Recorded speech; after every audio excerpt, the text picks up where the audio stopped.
సంక్షేమం ఎట్లా అమలు చేయాలి, లేకపోతే అభివృద్ధి ఎట్లా అమలు చేయాలి, లేకపోతే సామాజికంగా ఎట్లా న్యాయం చేయాలి, ఆర్థికంగా ఎట్లా న్యాయం చేయాలి, విద్యలో ఎట్లా న్యాయం చేయాలి, ఉపాధిలో ఎట్లా న్యాయం చేయాలి, రాజకీయంగా ఎట్లా న్యాయం చేయాలి, వీటన్నిటికీ ఒక లెక్క దొరుకుతుంది.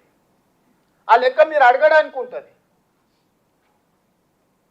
ఇది శాశ్వతంగా చరిత్రలో నిలబడిపోయే ఒక కాంప్రహెన్సివ్ డెడికేటెడ్ కాస్ట్ సర్వే. ఇందులో ఒక బీసీల లెక్క చేయలే, రెడ్డి లెక్క ఉంది, వెల్మోల లెక్క ఉంది, కమ్మోల లెక్క ఉంది, అయ్యగారుల లెక్క ఉంది, సేట్ల లెక్క ఉంది, చిన్న చిన్న మేరీ, ఇప్పుడు మా రాజేందర్ వచ్చిన మేరీ కాకపోతే ఆరేకట్క కావచ్చు, చిన్న చిన్న మైన్యూట్ కులాలు ఉపకులాలు కూడా మనం లెక్క తీసినాము. It is not that easy. No politician can take this type of risk. I have taken that because of my leader has committed something. I wanted to deliver that. మా నాయకుడు ఒక కమిట్మెంట్ ఇచ్చి నా కమిట్మెంట్ను ఫుల్ఫిల్ చేయడం, ఆయన నా మీద ఎంత విశ్వాసం ఎంత నమ్మకం ఉంటే నన్ను రాష్ట్రానికి ముఖ్యమంత్రి చేయమని ఖర్గే గారు రాహుల్ గాంధీ గారు నిర్ణయం తీసుకొని ఉంటారు.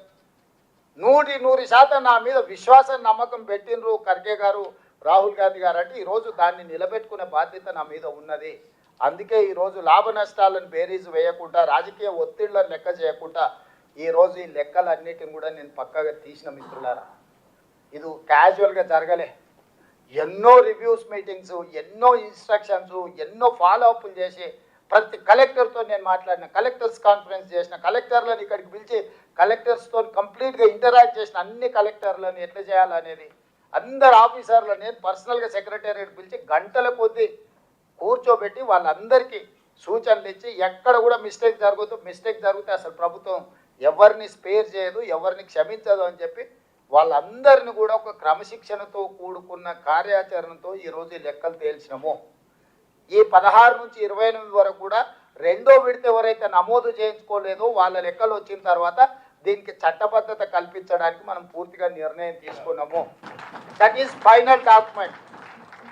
ఎందుకంటే రేపు కోర్టు ఏమంటుంది, ఏదైనా పరిస్థితిలో నువ్వు ఫెయిర్ ఆపర్చునిటీ ఇవ్వలేదు, లేకపోతే నువ్వు ఒక ప్లాట్ఫామ్ ఇవ్వలేదు, నువ్వు హడావిడిగేదో లెక్కలేసి క్లోజ్ చేసినావు, ఇట్లాంటి చిన్న చిన్న కోర్టులో ఏదైనా మన అందరికీ ఒక అవకాశం ఇవ్వలేదు నువ్వు అంటారని సెకండ్ ఫేజ్ కూడా మళ్ళీ పూర్తి స్థాయిలో పబ్లిసిటీ కల్పించి అన్ని రకాల ప్లాట్ఫామ్స్ వాడినాం. అప్పుడు మనం ఇళ్ళ దగ్గరికి పోయినాం, అప్పుడు మనం అధికారులను పంపించినాం. ఇప్పుడు ఆన్లైన్ ఇచ్చినాం, వాళ్ళకు టోల్ ఫ్రీ నెంబర్ ఇచ్చినాం, గవర్నమెంట్ ఆఫీసులలో ఇచ్చినాం, అన్ని రకాల ప్రక్రియలు మనం తీసుకున్నాము. రేపు కోర్టుకు పోయి ఎవరైనా నాకు అవకాశం రాలేదు నమోదు చేయించుకోవడానికి, నాకు ఈ ప్రభుత్వం అవకాశం ఇవ్వలేదని చెప్పనిక లేదు. అందుకే ఈ సెకండ్ ఫేజ్ రీఓపెన్ చేసిన.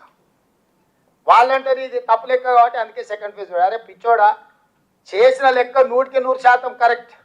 ఎవరైతే ఇందులోకి 3.1% బయట ఉన్నారో బడి బయట ఉన్న వాళ్ళని బడికి రమ్మని మళ్ళీ పిలిచినాం. బడి బయట ఎవడు ఉన్నాడా, లెక్కలకు రాకుండా చంద్రశేఖరరావు, హరీష్ రావు, తారక రామారావు ఉన్నాడు. జనాభా లెక్కలలోనే లేరు. జనాభా లెక్కల నుంచి కొట్టేయాల్సిన పరిస్థితి వచ్చింది. నేను మా సంఘాల మిత్రులు చెప్తున్నా, వాళ్ళు ఇంటి ముందర పోయి డప్పు కొట్టురు, మేల్కొల్పు డప్పు. మా సంఘాలు చేసినోని నన్ను తిడతారేదా, చేసినోని నిలబెట్టి లైన్లో నిల్చోబెట్టి లెక్కలు కట్టకుండా. ఇవాళ బీసీ సంఘాలకు నా విజ్ఞప్తి ఒకటి, అరే ఇంత కష్టపడి మీకోసం తల బగల కొట్టుకొని మీకు ఏదో ఒకటి చేయాలా, మా నాయకుడు చెప్పిండు, దీన్ని ఎట్లో గట్లా ఒక పట్టాలు ఎక్కించాలని నేను ప్రయత్నం అయితే మళ్ళీ నన్నే రాళ్ళతో కొడుతారు. చేయనోడు మంచిగా బాజాప్తే ఫామ్ హౌస్లో పండుకున్న వాడే మంచోడాడు. తండ్రి చేయడు, కొడుకు చేయడు, అల్లు